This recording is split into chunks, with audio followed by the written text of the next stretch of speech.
Sviđa mi se da budem radioamater. Radioamater je oni koji koriste walkie-talkie.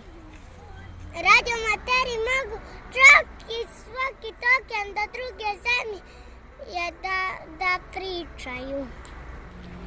Radioamateri ne mogu s ovim da pričaju, mogu čak i da pip, pip, pip, pip, pip.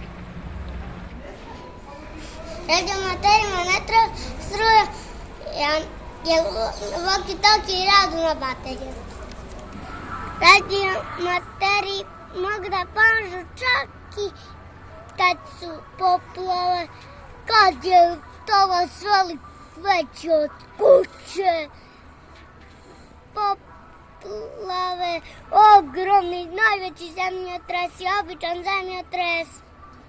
Radioamateri spravu satelite, računara,